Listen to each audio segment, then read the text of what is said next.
अस्सलाम वालेकुम, welcome to my YouTube channel genius junction. आज हम स्टार्ट करेंगे चैप्टर 1 से states of matter and phase changes, जिसमें हमारा फर्स्ट टॉपिक है इंट्रोडक्शन टू केमिस्ट्री। केमिस्ट्री के बारे में स्टडी करने से पहले हम लोग इसके बैकग्राउंड में जाएंगे। तो स्टूडेंट्स, केमिस्ट्री ब्रांच है साइंस की, लेकिन साइंस बेसिकली क्या है? साइंस एक लैटिन वर्ड साइंटिया से डिराइव किया गया वर्ड है जिसका मीनिंग है नॉलेज। लेकिन नॉलेज बेसिकली है क्या चीज़? साइंस साइंटिया वर्ड से डिराइव हुआ है जिसका मीनिंग है नॉलेज, यानी कि साइंस एक नॉलेज है। लेकिन कौन सा नॉलेज है? ये वो नॉलेज है जो हम गेन करते हैं हाइपोथेसिस, ऑब्जर्वेशंस और एक्सपेरिमेंट्स के थ्रू। तो साइंस की 3 टाइप्स होती हैं। First one universal science, second one social science, third one formal science. Universal sciences में हमारे पास आ जाती है physics, chemistry and biology. Social sciences में हमारे पास आ जाती है सोशल लाइफ, यानी कि पीपल एंड सोसाइटी। और फॉर्मल साइंसेज की बात करें तो हमारे पास आ जाती हैं मैथ्स और लॉजिक्स। यहाँ पर हमारा काम सोशल और फॉर्मल साइंसेज के साथ बिल्कुल भी नहीं है। हम स्टडी करेंगे यूनिवर्सल साइंसेज को, और उसमें जो हमारा फर्स्ट टॉपिक है वो है केमिस्ट्री। केमिस्ट्री बेसिकली क्या है? अगर हम इसकी डेफिनेशन की बात करें तो chemistry branch of science which deals with the study of composition, structure, properties and reactions of matter. तो हम सबसे पहले बात करते हैं मैटर की, कि मैटर क्या चीज़ है। Matter is anything that has mass and occupy space, यानी कि इसके अंदर हमारे पास 2 चीज़ें हैं कि मैटर एक ऐसी चीज़ है जिसका कोई ना कोई मैस होगा और वो स्पेस ऑक्यूपाई करेगा। तो अब हम एग्जांपल ले लेते हैं। अब मेरे हाथ में ये पेन है, ये पेन इसका कोई ना कोई मैस है, यानी ये कोई ना कोई वजन रखता है, और जब मैंने इसको यहाँ पर रखा तो इसने स्पेस ऑक्यूपाई की है, यानी इसने जगह घेरी है। Everything in this world around us is matter, except airs। Even कि ह्यूमंस भी जो है वो मैटर हैं, लेकिन एयर मैटर नहीं है। हाँ, अगर हम इसको किसी साइलेंडर के अंदर स्पेसिफाई कर दें तो इसका मैस भी होगा और इसकी स्पेस भी होगी। तो हमने जब इसकी डेफिनेशन की बात की थी तो हमने बोला था कि केमिस्ट्री एक ऐसी ब्रांच ऑफ साइंस है जिसमें हम composition, structure, properties and reactions of matter को स्टडी करते हैं। तो सबसे पहले हम जान लेते हैं कि कॉम्पोजिशन क्या है। कॉम्पोजिशन वो चीज़ है जिससे मिलकर मैटर बना हुआ है। मिलकर इन टर्म्स ऑफ केमिस्ट्री के किन एटम से मिलकर ये मैटर बना है। और यहाँ पर हम एग्जाम्पल लेते हैं वाटर मॉलिक्यूल की। अब वाटर मॉलिक्यूल में हमारे पास क्या है? हाइड्रोजन और ऑक्सीजन। हाइड्रोजन और ऑक्सीजन एटम से मिलकर हमारे पास वाटर का एक मॉलिक्यूल बना हुआ है। तो ये इसकी कॉम्पोजिशन होगी कि हमारे पास जो मैटर है वो किन एटम से मिलकर बना है। इसी तरह हमने ली एग्जाम्पल सोडियम क्लोराइड की, और सोडियम क्लोराइड हमारे पास सोडियम और क्लोरीन से मिलकर बना है। सेकेंड चीज़ हमने जो बात की थी कॉम्पोजिशन के बाद, स्ट्रक्चर ऑफ मैटर की। स्ट्रक्चर का ये मतलब है कि जो इसकी कॉम्पोजिशन है, फॉर एग्जांपल अब हमारे पास वाटर मॉलिक्यूल है, वो हाइड्रोजन और ऑक्सीजन एटम से मिलकर बना है। तो हाइड्रोजन और ऑक्सीजन एटम ने किस तरह से अरेंजमेंट करके ये मैटर बनाया है, यानी कि वाटर मॉलिक्यूल किस तरह बने। तो यहाँ पर हमारे पास हमने इसकी अरेंजमेंट करके देखी थी हाइड्रोजन और ऑक्सीजन एटम की। अब जैसे कि हम जानते हैं कि ऑक्सीजन के आउटर मोस्ट शेल में 6 इलेक्ट्रॉन्स होते हैं, 2 लॉन पेयर और 2 अनपेयर, और हाइड्रोजन के पास 1 इलेक्ट्रॉन होता है। हाइड्रोजन अपना 1 इलेक्ट्रॉन इसके साथ शेयर करता है, और यहाँ से भी ये ऑक्सीजन, और इस तरह से कुछ करके ये हमारे पास अरेंजमेंट आ जाती है। थर्ड वन जो चीज़ थी वो जिसकी हमने बात की थी वो हमारे पास थी प्रॉपर्टीज ऑफ मैटर। प्रॉपर्टीज हमारे पास 2 तरह की होती हैं, फिजिकल प्रॉपर्टीज और केमिकल प्रॉपर्टीज। फिजिकल प्रॉपर्टीज जैसा कि इसका नेम इंडिकेट कर रहा है, इसके नाम से ही पता चल रहा है कि फिजिकल प्रॉपर्टीज वो प्रॉपर्टीज है जो उसकी फिजिकल स्टेट के साथ एसोसिएट हो रही हैं। फॉर एग्जाम्पल, अब हमने ऊपर क्योंकि एग्जाम्पल ली थी वाटर मॉलिक्यूल की, तो यहाँ भी हम एग्जाम्पल ले लेते हैं वाटर मॉलिक्यूल की। वाटर मॉलिक्यूल हमारे पास एक लिक्विड है, यानी कि इसकी फिजिकल स्टेट क्या है? ना तो वो सॉलिड है ना ही वो गैस है, वो हमारे पास लिक्विड है। अब इसकी फिजिकल प्रॉपर्टीज और क्या हो सकती हैं, यानी उसकी स्मेल क्या है, उसका टेस्ट क्या है, उसका बॉइलिंग और मेल्टिंग पॉइंट क्या है, ठीक है। और दूसरी जो चीज़ थी वो हमारे पास थी केमिकल प्रॉपर्टीज। केमिकल प्रॉपर्टीज किस चीज़ पे डिपेंड करती है? उसकी कॉम्पोजिशन पे। For example sodium chloride NaCl, अब अगर हम इसको डीकम्पोज करेंगे तो इसकी कॉम्पोजिशन टोटली चेंज हो जाएगी, यानी कि ये सोडियम और क्लोरीन में चेंज हो जाएगा। जो फोर्थ वन जिस चीज़ के बारे में हमने बात की थी वो थी रिएक्शंस ऑफ मैटर। रिएक्शंस की अगर हम बात करें तो हमने ये बोला कि हम इसमें हम स्टडी करेंगे कि एटम्स का या जो मैटर है उनका एक दूसरे के साथ क्या रिलेशन है, क्या रिएक्शन करते हैं। फॉर एग्जांपल अगर हम सोडियम क्लोराइड और वाटर मॉलिक्यूल को एक दूसरे के साथ रिएक्ट करवाते हैं तो इसके अंदर हम डिफरेंट रिएक्शंस को स्टडी करते हैं। तो ये हमने बोला था कि chemistry is the branch of science which deals with the study of composition, structure, properties and reactions of matter. Next जो हमारे पास है वो है ब्रांचेज ऑफ केमिस्ट्री। अब जैसे कि आप जानते हैं कि केमिस्ट्री एक बहुत वास्ट सब्जेक्ट है और ये बहुत डिफ़िकल्ट है क्योंकि इसके डिफ़िकल्ट एस्पेक्ट्स हैं। इसमें हमारे पास फिजिकल केमिस्ट्री या ऑर्गेनिक, इनऑर्गेनिक, बायोकेमिस्ट्री, तो डिफरेंट इसकी ब्रांचेज हैं। तो एक केमिस्ट के लिए इन सब चीज़ों को अंडरस्टैंड करना और स्टडी करना, इस पर रिसर्च करना बहुत डिफ़िकल्ट था, इसलिए इसको ब्रांचेस में डिवाइड कर दिया गया ताकि इसकी अपने एक स्पेसिफिक फील्ड के लोग उसके बारे में रिसर्च करें, उसके बारे में स्टडी करें और ज़्यादा से ज़्यादा नॉलेज गेन किया जा सके। तो इसमें हमारे पास जो फर्स्ट ब्रांच है वो है फिजिकल केमिस्ट्री। फिजिकल केमिस्ट्री में हम बेसिकली जो स्टडी करते हैं वो रिलेशनशिप स्टडी करते हैं कॉम्पोजिशन और फिजिकल प्रॉपर्टीज़ का। ठीक है, इसमें हम देखते हैं कि एटम्स का स्ट्रक्चर किस तरह बना है। हम फिजिकल लॉज को यूज़ करके एटम्स और मॉलिक्यूल्स की प्रॉपर्टीज़ को स्टडी करते हैं और एटम्स का स्ट्रक्चर किस तरह बना है। हम लोग इसमें देखते हैं कि सॉलिड, लिक्विड और गैस का बिहेवियर क्या है। इसका नेम ही इंडिकेट कर रहा है कि ये फिजिक्स और केमिस्ट्री से मिलकर बनी है और इसमें हम फिजिकल लॉज को यूज़ करते हुए एटम के स्ट्रक्चर्स को स्टडी करते हैं। ये नेक्स्ट ब्रांच हमारे पास है इनऑर्गेनिक केमिस्ट्री। अब इनऑर्गेनिक केमिस्ट्री की अगर हम बात करें तो इसमें हमारे पास जितने भी एलिमेंट्स और कंपाउंड्स हैं हम उनकी स्टडी करते हैं, सिवाय उन एलिमेंट्स और कंपाउंड्स की जिनमें कार्बन और हाइड्रोजन बॉन्ड्स बनते हैं। यानी कि हम लोग कार्बन, हाइड्रोजन, ऑर्गेनिक कंपाउंड्स के अलावा जितने भी एलिमेंट्स और कंपाउंड्स हैं उन सब के बारे में स्टडी करेंगे। अब इनऑर्गेनिक कंपाउंड्स में हमारे पास कौन कौन से कंपाउंड्स आ जाते हैं? Metals, non metals, salt, acid, basis, ये सब हमारे पास क्या है? Inorganic compounds. हम इनऑर्गेनिक केमिस्ट्री में इनको स्टडी करते हैं क्योंकि इनके अंदर कार्बन और हाइड्रोजन बॉन्ड्स नहीं बनते। थर्ड एग्जाम्पल जो हमारे पास है वो है ऑर्गेनिक केमिस्ट्री। ऑर्गेनिक केमिस्ट्री के अंदर स्पेसिफिकली हम लोग ऑर्गेनिक कंपाउंड्स को स्टडी करते हैं। ऑर्गेनिक कंपाउंड्स कार्बन एसेंशियल होते हैं। फॉर एग्जांपल हमने यहाँ पर एग्जांपल ली एसिटिक एसिड के, CH3 बॉन्डेड विद कार्बन और कार्बन जो है वो ऑक्सीजन और हाइड्रोक्सिल ग्रुप के साथ बॉन्ड किया गया है। तो ये कार्बन इसमें मौजूद है, मीन्स ये कार्बन एसेंशियल है और ये ऑर्गेनिक कंपाउंड है। इनमें हाइड्रोजन और कार्बन बॉन्ड्स होते हैं, यानी कि हाइड्रोकार्बन्स होते हैं। हाइड्रोकार्बन्स की अब 3 टाइप्स होती हैं, अल्केन, अल्कीन्स और अल्काइन। अल्केन्स जो है वो हमारे पास सिंपल होते हैं, अल्कीन्स के अंदर हमारे पास डबल बॉन्ड होते हैं और अल्काइंस के अंदर हमारे पास ट्रिपल बॉन्ड होते हैं। इसके बारे में हम आगे जाकर ज़रूर स्टडी करेंगे। तो ऑर्गेनिक केमिस्ट्री इन एलिमेंट्स के स्ट्रक्चर, फॉर्मेशन, प्रॉपर्टीज, कंपोजिशन और रिएक्शंस को स्टडी करती है। केमिस्ट्री में बेसिकली हम स्ट्रक्चर, फॉर्मेशन, एक एटम का स्ट्रक्चर क्या है, उसकी फॉर्मेशन किस तरह हुई है, उसकी प्रॉपर्टीज़ क्या है, उसकी कॉम्पोजिशन क्या है और उसके अंदर कौन सा रिएक्शन हो रहा है, हम वो स्टडी करते हैं। तो उसकी जो भी ब्रांच होगी, चाहे वो ऑर्गेनिक केमिस्ट्री हो, इनऑर्गेनिक केमिस्ट्री हो, हम उसके अंदर ये सारी चीज़ें स्टडी करते हैं।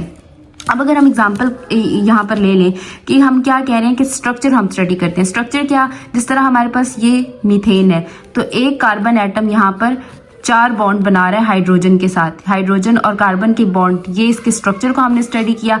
अब हम फॉर्मेशन में बात कर लेते हैं कि फोटोसिंथेसिस में जिस तरह हमारे पास ग्लूकोज की फॉर्मेशन होती है तो हम उस चीज़ को स्टडी करते हैं। फिर हम अगर इसकी कॉम्पोजिशन की बात करें तो अभी हमारे पास हम एग्जाम्पल ले लेते हैं ग्लूकोज की। ग्लूकोज में हमारे पास क्या है, कार्बन, हाइड्रोजन और ऑक्सीजन से मिलकर हमारे पास ग्लूकोज बना है और रिएक्शन इसके अंदर डिफरेंट टाइप्स के हो रहते हैं, condensation reaction, combustion reaction etcetera. तो हम उन रिएक्शंस की स्टडी करते हैं। तो ऑर्गेनिक और इनऑर्गेनिक में ये डिफरेंस है कि ऑर्गेनिक केमिस्ट्री में हम ऑर्गेनिक कंपाउंड्स को स्टडी करते हैं जो कि कार्बन एसेंशियल्स होते हैं, उनमें हाइड्रोजन और कार्बन बॉन्ड्स बनते हैं। जबकि इनऑर्गेनिक केमिस्ट्री में हम ऑर्गेनिक कंपाउंड्स के अलावा तमाम जितने भी एलिमेंट्स और कंपाउंड्स हैं हम उनको स्टडी करते हैं। नेक्स्ट वन जो हमारे पास ब्रांच है वो है एनवायरमेंटल केमिस्ट्री। अब एनवायरमेंटल केमिस्ट्री हम स्टडी करते हैं क्योंकि इसमें हम देखते हैं कि ह्यूमन एक्टिविटीज़ का एनवायरनमेंट पर क्या इफेक्ट है। ठीक है, ये वो ब्रांच ऑफ साइंस है जो हमें ये बताती है कि ह्यूमन की जो एक्टिविटीज़ है, जो हमारी एक्टिविटीज़ हैं, उनका क्या इफेक्ट है हमारे एनवायरनमेंट पर और जो हम पोल्यूशन या जो भी हम इफेक्ट काज कर रहे हैं उसका कॉज क्या है, उसके इफ़ेक्ट्स क्या हैं और उसके सॉल्यूशंस क्या हैं, वो हमें एनवायरमेंटल केमिस्ट्री के थ्रू पता चलता है। अब हम इसमें एग्जांपल ले लेते हैं वाटर पोल्यूशन की। अब हम जैसा कि देखते हैं कि हमारे यहाँ पर बहुत इंडस्ट्रियल एरियाज़ होते हैं और वहाँ पर इंडस्ट्रीज़ लगाई जाती हैं और उसके अंदर से जो कंटामिनेटेड वाटर होता है वो जाता है, कंटामिनेट कर देता है वाटर को, कहीं ना कहीं उसका पानी निकाला जाता है और वो वाटर को कंटामिनेट करता है, जिसकी वजह से सी लाइफ जो है वो डिस्टर्ब होती है। इसी तरह हमने बात की एयर पोल्यूशन की। एयर पोल्यूशन में क्या होता है कि हमारा ऊपर नेचुरल एक सिस्टम है कि हमारे पास ओजोन लेयर होती है O3, और ये ओजोन लेयर इसलिए नेचर में है कि जो हमारा सन है वो यूवी रेज प्रोड्यूस करता है, ठीक है। यूवी रेज अगर अर्थ पर आएंगी तो ये ह्यूमंस में कार्सिनोमा यानी कि स्किन कैंसर काज कर सकती हैं। तो ओजोन लेयर हमें इन यूवी रेज से बचाता है। लेकिन जब हम इंडस्ट्रीज लगाते हैं और उससे जो केमिकल्स रिलीज होते हैं वो एयर में जाकर मिक्स होकर उनको पोल्यूटेंट कर देते हैं, और वो केमिकल जाकर ओजोन लेयर के अंदर ओजोन होल्स काज करते हैं, ओजोन की लेयर को थिन कर देते हैं, जिसकी वजह से ये यूवी रेज आकर ह्यूमंस तक पहुंचकर उनको इफेक्ट कर सकती हैं। तो एनवायरमेंटल केमिस्ट्री के अंदर ये स्टडी करते हैं कि इन ह्यूमंस का क्या इफेक्ट है और इसकी क्या वजह है और इसका सोल्यूशन क्या हो सकता है। नेक्स्ट जो हमारे पास ब्रांच है वो है एनालिटिकल केमिस्ट्री। एनालिटिकल केमिस्ट्री में हम बेसिकली जो स्टडी करते हैं, हम एनालिसिस करते हैं डिफरेंट सब्सटेंसेस का। कोई हमारे पास सैंपल है, कंपाउंड्स हैं, एलिमेंट्स हैं, यानी कि डिफरेंट एलिमेंट्स और कंपाउंड्स का हम एनालिसिस करते हैं, उनके एनालिसिस करते हैं और उनकी सेपरेशन करते हैं, ठीक है। अब हम अगर बात करें एनालिसिस में, तो एनालिसिस हमारे पास दो टाइप का होता है, क्वांटिटेटिव एनालिसिस और क्वालिटेटिव एनालिसिस और क्वांटिटेटिव एनालिसिस। अब क्वालिटेटिव एनालिसिस के अंदर हम सबसे पहले क्या करते हैं, हम आइडेंटिफिकेशन करते हैं। अब हमारे पास वाटर मॉलिक्यूल है, हम उसका क्वालिटेटिव एनालिसिस करेंगे, हम उसको आइडेंटिफाई करेंगे कि ये एक वाटर मॉलिक्यूल है, और फिर हम उसकी क्वांटिटी को चेक करेंगे, यानी कि हम उसके कंपोनेंट्स को देखेंगे कि हाइड्रोजन और ऑक्सीजन से मिलकर बना है, और हम उनके बारे में स्टडी करेंगे। फिर हम क्या करते हैं, हम उसकी सेपरेशन करते हैं। सेपरेशन के लिए हम यहाँ पर सोफिस्टिकेटेड इंस्ट्रूमेंट्स का यूज़ किया जाता है, बहुत एडवांसमेंट आ गई है, और उसके थ्रू हम लोग इनके एटम्स और या एलिमेंट्स को क्या करते हैं, हम सेपरेट करते हैं। जैसे कि हमने वाटर मॉलिक्यूल को डिकम्पोज किया तो हाइड्रोजन और ऑक्सीजन की फॉर्मेशन होती है। नेक्स्ट जो हमारे पास ब्रांच है वो है बायोकेमिस्ट्री। बायोकेमिस्ट्री, जैसे कि इसका नेम इंडिकेट कर रहा है, बायोकेमिस्ट्री, बायो मीन्स लाइफ, तो हम क्या करते हैं, केमिस्ट्री ऑफ लिविंग ऑर्गेनिजम्स को स्टडी कर रहे हैं। अब इसके अंदर हम देखते हैं कि ह्यूमन बॉडी के अंदर जो भी केमिकल प्रोसेसेस हो रहे हैं, हम उनको स्टडी करते हैं, उनको अंडरस्टैंड करते हैं। अब अगेन क्योंकि ये केमिस्ट्री है तो हम इसमें स्ट्रक्चर, कंपोजिशन और रिएक्शंस को स्टडी करेंगे, लेकिन बायोमॉलिक्यूल्स की, कि बायोमॉलिक्यूल्स की लिविंग ऑर्गेनिज्म के अंदर क्या उनका स्ट्रक्चर है, उनकी कंपोजिशन क्या है और वो किस तरह के रिएक्शन काज कर रहे हैं। अब बायोमॉलिक्यूल्स में हमारे पास क्या आ जाते हैं, कार्बोहाइड्रेट्स, प्रोटीन्स, लिपिड्स और न्यूक्लिक एसिड्स। अब जैसे कि हम कार्बोहाइड्रेट्स में एग्जांपल ले लेते हैं ग्लूकोज की। ग्लूकोज में अब हमारे पास, अब ग्लूकोज हम इनटेक करते हैं थ्रू डाइट, और इसकी कंपोजिशन क्या है कि कार्बन, हाइड्रोजन और ऑक्सीजन से मिलके बना है, और इसमें कौन कौन से रिएक्शन होते हैं, कैटाबॉलिक रिएक्शन होते हैं, एनाबॉलिक रिएक्शन होते हैं, और ये क्या करता है, एटीपी जनरेट करता है, एटीपी हमें एनर्जी प्रोवाइड करता है, और कुछ वेस्ट मटेरियल होते हैं जिनको एक्सक्रीट आउट कर दिया जाता है। नेक्स्ट जो हमारे पास ब्रांच है वो है न्यूक्लियर केमिस्ट्री। अब इसका नेम इंडिकेट कर रहा है कि हम न्यूक्लियस के बारे में स्टडी कर रहे हैं, ठीक है। अब हमने न्यूक्लियर केमिस्ट्री के अंदर एक एटम के न्यूक्लियस के अंदर किस टाइप के रिएक्शंस हो रहे हैं उनको स्टडी करते हैं, ठीक है। इसमें जो हमारे पास पहली चीज़ आ जाती है वो रेडियो एक्टिविटी आ जाती है। रेडियो एक्टिविटी का ये मतलब है कि अब नेचर में हमारे पास बहुत हाईली अनस्टेबल एटम्स हैं, जैसे कि हमने कहा कि यूरेनियम, और वो डिफरेंट टाइप्स की रेज काज कर रहे हैं, इफेक्ट काज कर रहे हैं, वो रेडिएशन का इमिशन हो रहा है उनसे, वो रेडिएशन काज कर रहे हैं। तो इस टाइप के जो हाईली अनस्टेबल एटम्स होते हैं नेचर में, हम उनको स्टडी करते हैं, और इसके यही जो रेज होती हैं इनके थ्रू हम रेडियोथेरेपी करते हैं, यानी कि हमारे पास ये मेडिकल ट्रीटमेंट में यूज़ करते हैं, यानी कि कैंसर के ट्रीटमेंट वगैरह में हम यूज़ करते हैं। नेक्स्ट हमारे पास जो ब्रांच है वो है पॉलीमर केमिस्ट्री। अब पॉलीमर्स बेसिकली क्या होते हैं, पॉलीमर्स वो मैक्रोमॉलिक्यूल्स हैं जो कि छोटे मॉलिक्यूल से मिलकर बने हुए हैं, स्मॉलर मॉलिक्यूल्स मोनोमर से मिलकर बने हुए हैं, और उनके दरमियान क्या है, केमिकल बॉन्डिंग है। अब पॉलीमर्स हमारे पास तीन टाइप्स के होते हैं, नेचुरल पॉलीमर, सिंथेटिक पॉलीमर और सेमी सिंथेटिक। जो नेचुरल पॉलीमर्स होते हैं इसमें हमारे पास आ जाते हैं सेलुलोज, प्रोटीन्स और डीएनए, जो ये नेचर के अंदर ऑलरेडी प्रेजेंट होते हैं, और जो सिंथेटिक होते हैं ये मैन मेड होता है, यानी कि ये हमने खुद सिंथेसाइज की है। इसमें हमारे पास प्लास्टिक और फाइबर्स की एग्जांपल आ जाती है।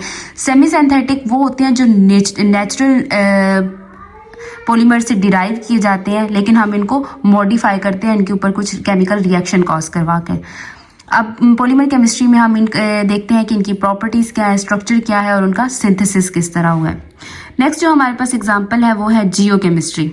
जियो केमिस्ट्री, जैसा कि इसका नेम इंडिकेट कर रहा है, इसमें 3 ब्रांचेस ऑफ साइंस हैं, जियोलॉजी, केमिस्ट्री और फिजिक्स, और ये मिलकर जो अर्थ है उसकी केमिकल कंपोजिशन को स्टडी करते हैं कि अर्थ किन किन एलिमेंट से मिलकर बनी है, उसके रिसोर्सेज क्या हैं, मिनरल्स क्या हैं, इन सब को जो स्टडी होती है वो हम जियो केमिस्ट्री में करते हैं।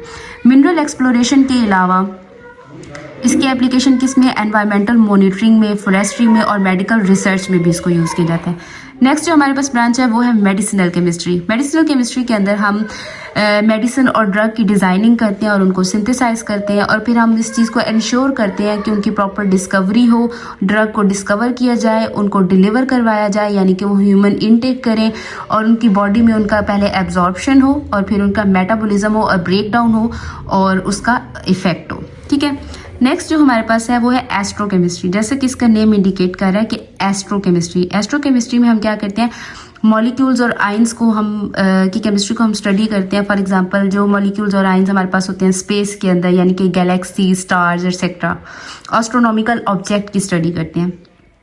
नेक्स्ट हमारी बुक में एक एक्सरसाइज प्रोवाइड की है जिसके अंदर हमें ये बताया गया, a lunar mission has recently brought samples from the moon, the following experiments were then carried out on it, point out the branch of chemistry these experiments are related to. अब उन्होंने हमें ये बताया कि एक ल्यूनर मिशन रिसेंटली कुछ moon से samples लेकर आया और उसके ऊपर कुछ उन्होंने एक्सपेरिमेंट्स किए हैं, तो वो हमें हमसे ये जानना चाह रहे हैं कि ये किस ब्रांच ऑफ केमिस्ट्री के अंडर आएंगे। तो एक्सपेरिमेंट क्या होगा, सबसे पहला एक्सपेरिमेंट है डिटर्मिनिंग इट्स कंपोजिशन, कि उसकी कंपोजिशन को डिटर्मिन करते हैं। तो कंपोजिशन कौन सी ब्रांच ऑफ साइंस है जिसके अंदर हम डिटर्मिन करते हैं, एनालिटिकल केमिस्ट्री।